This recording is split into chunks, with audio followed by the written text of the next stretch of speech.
Hey, I'm golf broadcaster Matt Adams. The updated and expanded second edition of my book, The Golf Round I'll Never Forget, Golf's Biggest Stars Recall Their Finest Moments, is now available. Readers can expect to march with Arnie's Army at the 1960 U.S. Open, relive Jack Nicklaus's remarkable 1986 Masters win, and be amazed by the Tiger Slam. The Golf Round I'll Never Forget, Golf's Biggest Stars Recall Their Finest Moments. Pick it up where fine books are sold, including BarnesandNoble.com and Amazon.com. Welcome to Football is Family, a podcast dedicated to the fan and fan experience. My name is Jeremy McFarland, and I want to look at the positive behind what makes football so enjoyable to watch and follow. I want to know why you are a fan of your team, of a player, or an era of football. Whether the pros, college, or high school, I want to hear and share your stories and your love for the game. If you want to be part of this podcast, please message me on Twitter at Jeremy_McFarland or on Facebook at the Football is Family Facebook page. This podcast is part of the Sports History Network, your headquarters for the yesteryear of your favorite sport. You can learn more at sportshistorynetwork.com.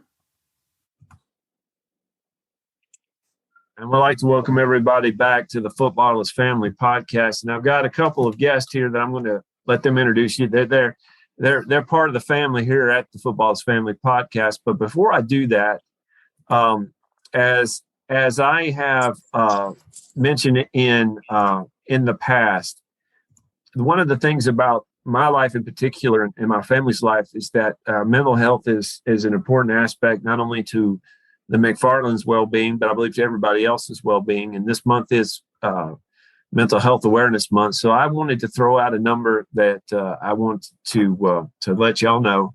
The National Suicide Prevention Lifeline or Hotline, it's 1-800-273-8255. That's 1-800-273-8255. The big thing is, folks, you're not alone in what you're doing in your life. You're not alone. You may feel alone, but you're not. There are great men and women who are listening and willing to help you at any time. So if you feel at all concerned about your well-being, or you know of somebody who is, call that number, talk to people who are trained to help. You are not alone. Just keep that in mind. We do want to help. But today, I've got a couple guys on. Would you like to introduce yourself to this family again? Oh, absolutely. My name is Asher Roddy. I'm one half of the Talkin Two Tone podcast. And just to reiterate that point, mental health is something that absolutely needs to be a forefront and making progress in this country. And I feel like it is being brought to light more and more as we're moving towards a more socially acceptive and progressive society. And I cannot agree more with the fact that everybody, you're anybody and everybody, you're not alone out there in any kind of battle you've got in your own head, or, in your day to day. Somebody out there loves somebody, and everybody out there loves somebody. So if you're ever in need of any kind of mental health aid or assistance or just someone to talk to, please don't hesitate to reach out, make an effort. Everybody's got someone out there that loves them. Absolutely. Yeah, I'm Tyler Whipple. I'm the other half of the Talkin Two Tone podcast, as Asher said. And just to reiterate what you guys was talking about on the Mental Health Awareness Month here, there's so many months out there that's giving away to things. And nowadays, it seems like every month's some kind of little deal. But I would say this should be at the forefront of things. Like Asher said, everybody loves somebody and everybody's loved by somebody universally pretty much. So if there is people out there struggling, they should take advantage of the opportunities in front of them to talk to somebody. And, if you're listening to this podcast, you know me, or if you don't know me, you can reach to me and, we can try to talk you through it, so it's a big sale. Yeah, absolutely. We'll have their Twitter handles, if that's okay, fellas, on the show notes. And they, like I, are willing to listen. Now, I've had them on before, and I'm going to have them on many, many more times if they're still willing to do that. And we talk Titan stuff, and y'all know exactly where I stand on that. I'm not at all happy with the rankings I see the Titans are on this year. I'm not at all happy with that, but it doesn't surprise me. But that being said, we're not necessarily going to talk Titans tonight. Sort of. I have these guys on to talk the recent NFL draft. What we're going to do is I'm going to get Asher and Tyler's opinion on the draft this year, the overall opinion. We're going to look at some picks. And yes, the Titans are going to be up there because they may have done the biggest boneheaded move of the year so far, maybe. But we'll get to that. Just y'all's opinion of the draft this year. Just taking a 100-mile view of it. What do y'all think so far? Just looking at the draft in general. Winners and losers of the draft. Golly, that's so tricky because that's a very subjective, two very subjective categories from an slightly biased fan's perspective. I'm going to say that the biggest winner of this draft. Oh gosh, I don't want to say it, but I really think the Baltimore Ravens got a lot better. I don't like them. They're becoming kind of the old rivalry of the Eddie George and Aaron McNair kind of days, but they got some quality picks, and they got their defense is going to be nasty. I got to say, I think the biggest loser of the draft is the Green Bay Packers. Just in terms of, what they gave up before the draft. So they signed Aaron Rodgers to that $500 million contract, which, he's worth it. Well, I don't know if anybody's worth $500 million, but in terms of quarterback play, he is the best in the game right now. 2 MVP seasons, but they lost Devontae Adams, who is, in my opinion, one of 4, maybe 3 irreplaceable players in the NFL in terms of what they can do for their team. And not to mention, with their first 2 picks in the first round, they did not take a single wide receiver, not one. They took the guy out of North Dakota State, and Tyler knows just how I feel about taking players from North Dakota State. I don't think it does not pan out well. It doesn't pan out to immediate success, which they need. I got to say the Packers are the biggest loser in this draft in terms of losing Devontae Adams, not getting a wide receiver to replace him, of starting capability immediately. Biggest winner, Ravens. The Ravens picked up. Now, just the first round, I've got the list here, but just the first round, Kyle Hamilton, who is going to ball out, and Tyler Lindenbaum, which most people think, well, offensive line won't get a lot of attention. But the thing is, if you don't hear a name of an offensive lineman, that means they're doing their job. Mm-hmm. Yep. Absolutely. Center from Iowa, he's going to be an all-pro in 5 years. Take that to the bank. Gosh, that's just 2. That's just their 2 guys. What about you, Tyler? What do you think? If I had to pick a winner and a loser, I honestly would stick, and that's Asher is picking back off what he said, the being biased. I would pick the Titans class just about with anybody, but if I'm not going to talk about the Titans, my winners, I would take the New York Jets. I think they had a really, really good draft. I think they picked up about 4 or 5 starters that are going to be immediate impact players on their team. I really like the direction they're going in, and it all really depends on if Zach Wilson can play. If he can play, they've got a pretty solid roster, and they got young guys, some good veterans. So I really like the direction the Jets are headed in. I think Joe Douglas is an up and coming GM up there. So I like how they drafted. The biggest loser, I would say, through the whole draft process would probably be the Seattle Seahawks, in my opinion. I just think Pete Carroll has lost a lot of touch in evaluating players and what his roster is at the moment. They didn't pick any players that could really make any kind of splashy plays or really any impact players. I know they're trying to rebuild them offensive, defensive line on both sides and get back to running the football and being smash mouth. But I think the Seahawks are 3 years away at least. 3 good drafts and 3 good free agency periods away from being a good team. And I think we're going to see just how valuable Russell Wilson was to that franchise this year, because they're going to be really bad. Now, so I would go with Jets and Seahawks. Look at the Jets' first-round picks and tell me if they did not hit this out of the ballpark. Sauce Gardner, Yeah, Oh, God, yeah. Immediately insane. top 15 corner, I would say. Exactly. Garrett Wilson is solid. I watched him play a little bit. He's solid. But this right here, their number 26 pick, Jermaine Johnson II, was a steal. Yes. Yeah. Just a steal. I had him going in the first 10 picks. He was a baller at Florida State. He was an absolute yeah. monster. Just overlooked because he played on that bad Florida State team. And he played on that really loaded Georgia team. Couldn't get the field, couldn't touch the field. Which I'm going to go ahead and say something right now. And I know we're not supposed to be talking Titans, but I can't. Oh no, talk Titans. We had an incredible draft. All right, in terms of what happened, I was in Las Vegas. About 5 minutes, but yeah, let's go.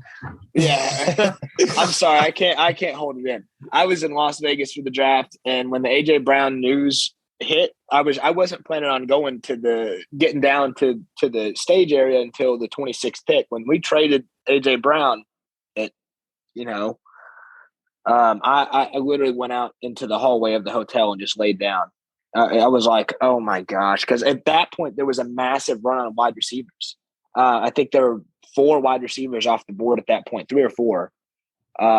Drake London, Garrett Wilson, Chris Olave, and Jamison Williams. Yeah, so Treylon Burks was the 5th wide receiver off the board. He was my number 2, 1A, 1B, however you want to hold it.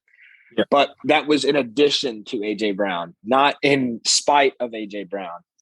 So that kind of stung, and I was like, and I like to dabble a little bit in drinking socially, and so when we traded AJ Brown, I grabbed the beverage and I said, if we don't take a wide receiver with this pick, if we take an offensive lineman, I'm going to finish this whole drink in 10 seconds.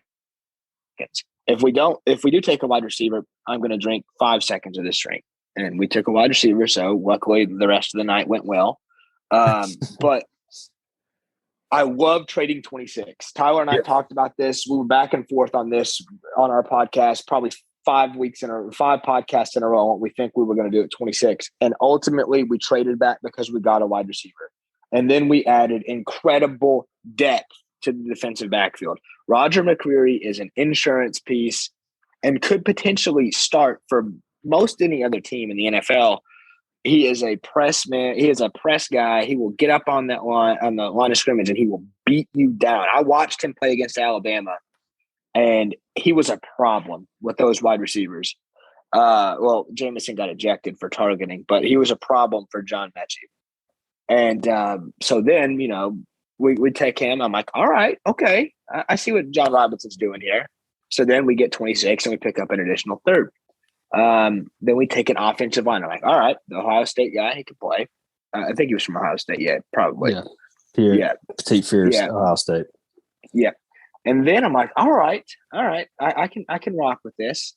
And then the biggest stumper of the whole draft is, how did Malik Willis fall to 87? People have him at 6, and I was like, okay, all right, at 87, I'm okay with that. 26, no. But then we got the tight end, Chiggs out of Maryland. I'm going to call him Chiggs. And I think he's going to be a Jonnu Smith running a 4.40 for a tight end, which is unheard of. And then we got who I think in the 5th round, who might be the biggest steal, and Tyler and I both agree on this, might be the biggest steal of this draft, and Kyle Phillips out of UCLA. He reminds me of a perfect hybrid between Hunter Renfrow and his floor is Hunter Renfrow, in my opinion. His ceiling is Cooper Kupp. And then the rest of the draft, you got the linebacker Campbell from Ole Miss, who's going to be a special teams ace. Theo Jackson balls, stand up. Theo Jackson, baby, Dan Crookshank roll. He's going to be a monster. And Tennessee's defense is never going to be the problem this year. It's going to be, how can the offense be creative enough to not have a loaded box against Derrick Henry? That's what the problem is going to be. But yeah, so I love the Titans draft. I think from a less biased standpoint, I think we might have had the 2nd or 3rd best draft because of the loss of AJ Brown. If we had taken Treylon Burks, traded up to get him, and then kept A.J. Brown, I'd put us at 1 because that would be a nasty 3-headed monster of wide receivers: Robert Woods, A.J. Brown, and Treylon Burks. Now, you know what I think was a benefit for us, and I'm not downgrading Trayvon Walker, but can you imagine having Aiden Hutchinson on the other side going after Ryan Tannehill 2 times a year? Yeah. I picked Jacksonville picking Aiden Hutchinson, and I'm kind of glad Detroit picked him up. Yeah, him Detroit and Josh Allen would have been a problem with Jacksonville, and both the guys rushing on third down. It would have been. I'm not saying that Trayvon Walker is going to be a dud. I think he's going to be an awesome player. I just don't think he's Aiden Hutchinson. I agree wholeheartedly on that. That's just how the Jacksonville always reaches at number 1. It seems like, other than Trevor Lawrence, which is everybody would have picked. It seems like every time Jacksonville picks in the top 5, they always reach. I don't know why, but maybe that's why they pick every year in the top 5. So I would have taken Davis Mills at number 1. Yeah. What do you come back? Just think about the draft. I remember the Malik Willis pick. I was at Logan's in Dixon, and I yelled out really loud, made my wife embarrassed. But, it happens. It happens. It's just how that works. She's been married with me now 19 years. She should know how it rolls. What do you think about the draft this year? Do you think it was as stacked as years previous? I think this draft was loaded in the wide receiver area and offensive and defensive line. It was a really good draft in those perspectives, but there wasn't a lot of star power in this draft. That's what we're looking for. It was a little underwhelming of players. When you have like a 3rd round pick, and a lot of people had Malik Willis in the 3rd round going into the draft. Every time the combine comes around and the draft starts, these quarterbacks start getting over evaluated and they get shot up the board. And a lot of people, and there just weren't any quarterbacks this year that was just flat out ready. And I think that took the pulse of the draft down a little bit. Kenny Pickett was the most ready for this year. He had the most experience, and he went to a place where he can really, be Kenny Pickett. If the small hands doesn't really bother him, I think he can be a good player. I think we ultimately ended up with the best quarterback, but I think that's a lot of the problem with the draft this year, and what people are saying, it was kind of boring because it was more of a wide receiver and trenches class. There wasn't any of the star players that you're accustomed to seeing every year. Like last year, we had 3 quarterbacks taken in the first 3 picks. So, of course, it was more, fun to watch. So I think that's a lot of it. Do you think if a quarterback needy team was first overall, because Jacksonville wasn't going to take a quarterback, would they have reached for Kenny Pickett? Yes. I don't think so. I don't think so. Because the draft, there was quarterback needy teams, and maybe Jacksonville would have because they're Jacksonville. Maybe I could do agree with Asher on that. But Carolina was at 6, and they didn't take a quarterback, and they needed a quarterback. All right. So let's look at it. Jacksonville wouldn't have done it. Detroit, do you trust Jonathan Goff?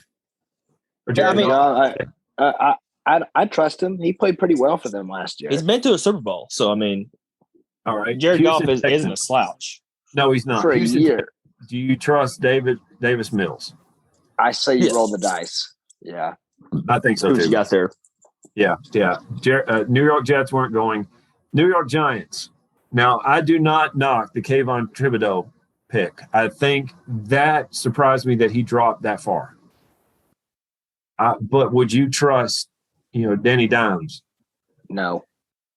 That's right. That's why I have if there was a better, if there was another quarterback hungry team, like let's say Pittsburgh, right? That they felt comfortable once Carolina at 6 didn't take Kenny Pickett, that they felt that the back half of that draft was not going to leverage a quarterback against them, if that makes sense. Because the draft is a chess game. You never know what another team is going to do. So you rush, you reach, you take your best player on your best board. I feel like let's say Pittsburgh is in the top 10 for whatever reason, a nice little hypothetical.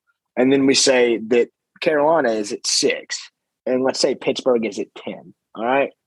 Pittsburgh now knows with the information we now know that they wanted Kenny Pickett. It just made too much sense. So let's say we know that now. And let's say they have no idea what Carolina's going to do because everybody thought Carolina was going to take a quarterback. Everybody thought it. I thought it. Everybody. They did not do it. And then, so let's say Pittsburgh's at 10, Carolina's at 6. Pittsburgh might trade up, and they might leverage their entire franchise on taking the quarterback. I would not do it. I think this quarterback class is one of the worst in recent memory. I think this is just almost as bad as the Jamarcus Russell class. That was Brady Quinn's year. Next year is going to be I think this year, the best way to describe this draft class is a setup for next year's quarterbacks. Like teams that didn't take a quarterback this year that you thought maybe could, like Detroit.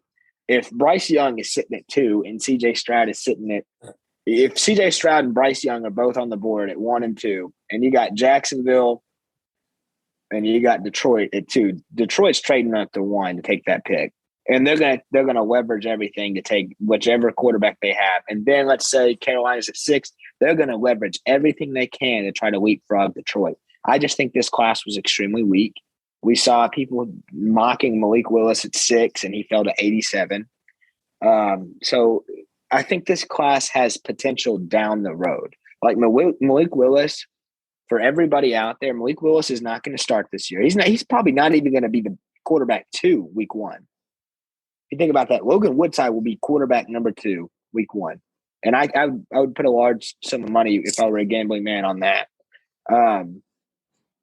Malik Willis is the future, but the future is Ryan Tannehill for 2 more years is what we have as the present. But this quarterback class is terrible. One of the worst I've ever seen. What do you think, Tyler? Yeah, I mean, and a lot of this is subjective. There's been a lot of classes that's supposed to be really good and really bad. Like the Josh Allen class was supposed to be a really bad class. Look at it. It produced Josh Allen and Lamar Jackson in the first round. Yeah. So, I mean, you can never tell about – and Mahomes. No, Mahomes was the year before Josh Allen, I believe. But anyway, either way, I mean, Mahomes, like nobody knew Mahomes was at Texas Tech. And then look what he's done in the NFL. So he hasn't done anything.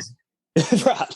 You can never tell really what these classes are going to be until we get them on the field. And I mean, you can look at it, what their potential can be. And I think Malik Willis, me and Asher kind of put our floor and ceiling on him last week. And I've kind of compared him. I think his ceiling could be Josh Allen. And I think his floor is Dak Prescott. I think the guy is really going to develop well in Tennessee. And I think he's going to be the guy. And I think the worst he can be is Dak Prescott. So if you get a quarterback of that caliber in this class, that goes ahead and makes the class that much better. So, I mean, it is a lot of subjectiveness in all this. So it just wasn't big star name players. So, I mean, you just got to wait and see when they come on the field. I mean, all right. So y'all are starting. I am Roger Goodell, and y'all are starting your own teams. Y'all get your own teams. 1 apiece. And you are the first 2 picks of this draft. Who would you pick? Let's say, Tyler, you get the first overall pick. You won the coin toss. Who would be the foundation of your new team? Does it? I mean, I guess it depends on the team needs, or if we're starting just like a fantasy draft. You're starting out at 0, and you have to pick somebody. And of course, Asher, you get everybody else that you want, but you could pick any of these people that. I mean, it doesn't even have to be in the first round. You can go back and pick a steal from the 7th round. Well, who would you start your team with? Well, I think this might be the boring answer, but I think the only player in this draft I think has like 0 bust potential, and I could be wrong. This is just my opinion. I think with you speaking earlier, it was Aiden Hutchinson. He played in a big time conference and in the Big Ten. I mean, that's the second best conference in the nation, and he had like at least a sack a game, and he just kind of dominated all kinds of right tackles. He played good.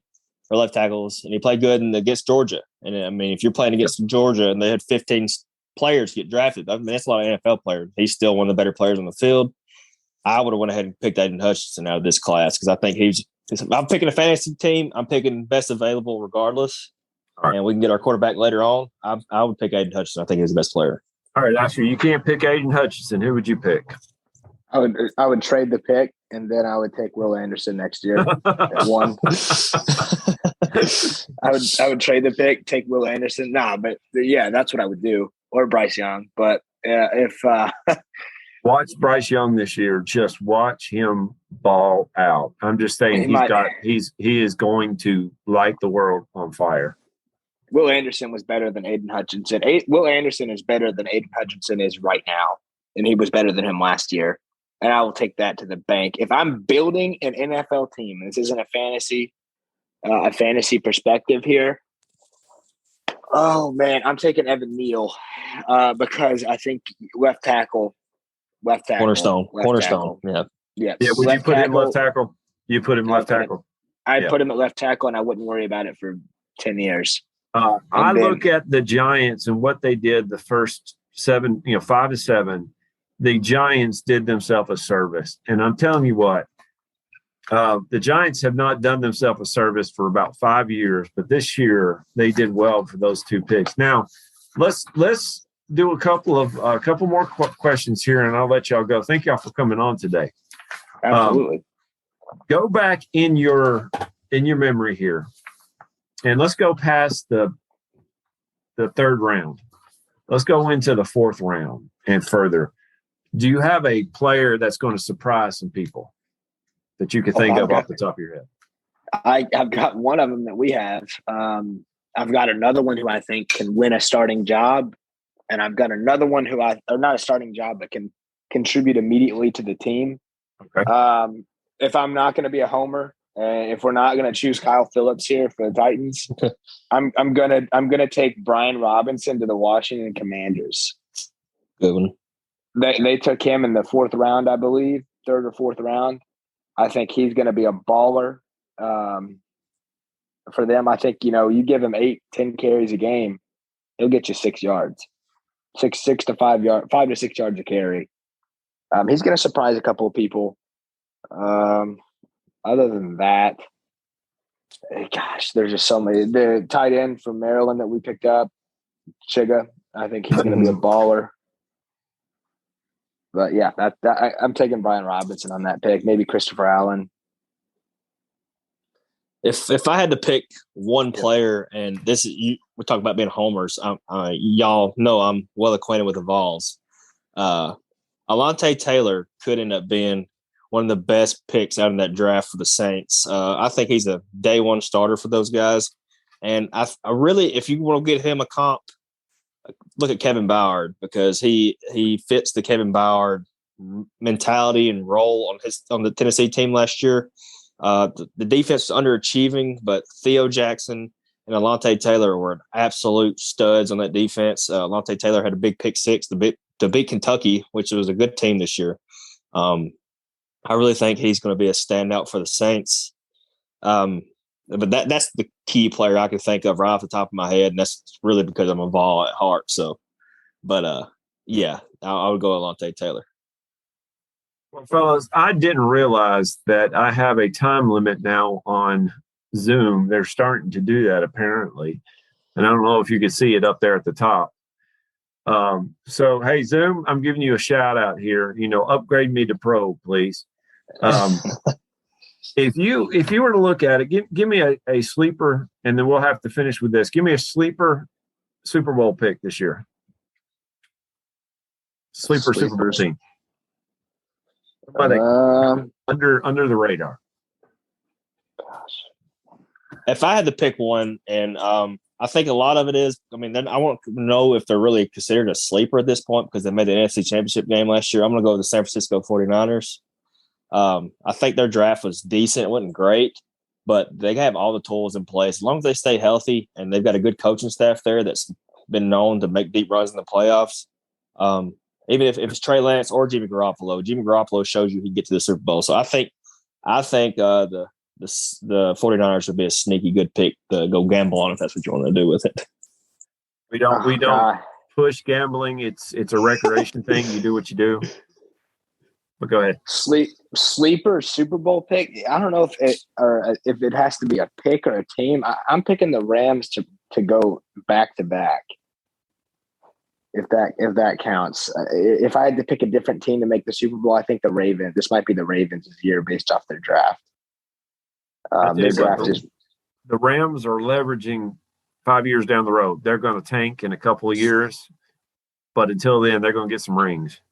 The AFC yeah. could be a random team come out of the AFC. It's so Denver. stacked this year. It is so stacked Denver. this year. There's so many good teams. I mean, I can see Denver. I can see Kansas City. I can see the Bengals again. I can see the Ravens. I can see the Titans. I mean, there's just so many good teams in the AFC. It's crazy. So, yeah, I mean, any of those teams could go out of the AFC. Yeah. Well, fellas, where can we hear you? Oh, we are all over Spotify and Apple Music. We've been on a brief hiatus. My fault. I've been traveling a bunch for leisure and for work. But we just every week we're going to try to get out there, get a new podcast out there. You know, some things just happen that you can't really do anything about. But we're on Spotify. We're on Apple Music. Talkin Two Tone. Tyler does a fantastic job. He's the best co-host in the business. He does the editing. He does all of that stuff because I'm incapable with computers and technology. But we have it. We call it a very thought-provoking podcast because we push your limits on what you can possibly think of. We give you so many different possibilities. But I'll let Tyler talk a little bit more about it. Yeah, we enjoy doing what we're doing. We're just two guys that love the Titans talking ball, you know. And like Asher said, we want to bring up some subjects that maybe you wouldn't think about as a Titan fan. And, you know, we are pushing the Titans, but we do talk a lot about the AFC South and AFC in general. So, I mean, we're kind of broad in it, but we are Titans fans at heart. And, you know, if you want to come along for the ride, come on, man. Just get on Spotify or Apple Podcasts and listen in and come talk with us. Because we always invite all our fans to come on and talk with us. I mean, that's how we met Jeremy. If all else fails, you got to tighten up. Tighten up. You got to tighten up. Thank you, fellas. Thank you for coming on, and we will we'll have you back on before the season comes up if you're available. Absolutely. Yes, sir. Thanks so much for having us. Thank y'all for listening. This podcast is sponsored by Play Classic Sports Simulation Board Games, spelled with two A's, PLAAY. Realistic board game recreations of professional football, hockey, baseball, NASCAR, golf, and more. They cover 9 sports in all, with a 10th, basketball, coming in 2022. You can relive great sessions of the past, create what-if matchups from different eras, and much more. It's fun. So if you're into sports history, you should check them out. That's Play with two A's, PLAAY, classic.com. And don't forget to use the code SHN at checkout and get 10% off your first order. Hey, are you ready for some football? Some fantasy football? How about some daily fantasy football? Silly questions, right? Of course you are. You're ready to talk some smack and win some cash every Sunday, and Thursday and Monday, and whenever there's football games. The Sports History Network invites you to play your daily fantasy football this season at ThriveFantasy.com. Thrive Fantasy offers hundreds of thousands, millions in cash every day on NBA, MLB, PGA golf, cricket, esports, and of course, NFL football. And just to get the 2021 NFL season started right, Thrive Fantasy is holding its $100,000 guaranteed contest with a $20,000 first prize. Sign up with Thrive Fantasy today to get a 100% match bonus on your first deposit for up to $100 in free daily fantasy football play. Visit sportshistorynetwork.com/thrive. That's THRIVE, or enter promo code SHN when depositing at the cashier. Join Thrive Fantasy today, earn cash prizes, and support great shows like this at the Sports History Network. Now that's a win-win-win situation for you to kick off your own NFL season.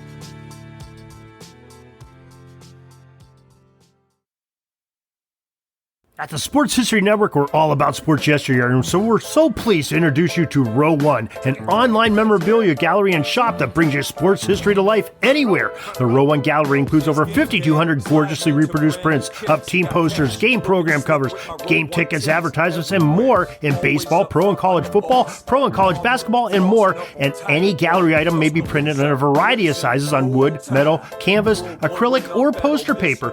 And in Row One shop, check out the thousands more of unique items with the retro and historical designs dating back to 1876, including t-shirts, long sleeve shirts, phone cases, mugs, blankets, pillows, towels, and even shower curtains. Go to sportshistorynetwork.com, ROW1, for access to the full Row One catalog and for gallery prints and gift items, plus get a 15% discount off all prints on the Row One Pictorium Gallery with coupon code SHN15. Follow the link on the show notes. Hey there, sports history fan. This is Arnie Chapman, aka the Football History Dude, and I hope that you enjoyed this recent episode presented by the Sports History Network and were able to learn some good old-fashioned sports history knowledge nuggets. I started the Sports History Network back in 2020 with the mission to help podcasters find a community of like-minded sports history nerds, as well as helping aspiring podcasters to start their own shows. We have a little bit over 30 shows on the network right now covering all sorts of sports history. But as far as I'm concerned, we're just at the toothpick in the ocean moment, that can't even figure it out because there's so much more coming. We wanted to create the ultimate headquarters for sports yesteryear, starting with Podcast Network and our website, but we're going to continue to move into other mediums as well. And here's the cool part, because we want you to be part of our team. So if you're interested in starting your own podcast, or maybe being a guest on one of our shows, or who knows, maybe even write an article for us over on the website. Seriously, all you gotta do is reach out to us on the contact page over at sportshistorynetwork.com. You can be as technologically savvy as a Neanderthal tapping on a stone trying to figure out this whole hieroglyphics thing back in the day. Again, it doesn't matter, because even if you don't understand the whole podcast space, we have a production team that can pretty much help you out with doing everything. All you gotta do, head over to sportshistorynetwork.com, head to the contact page, fill it out. That message goes right to me, and I'll reach out to you as soon as I can. But for now, dude, I'm through if you're through.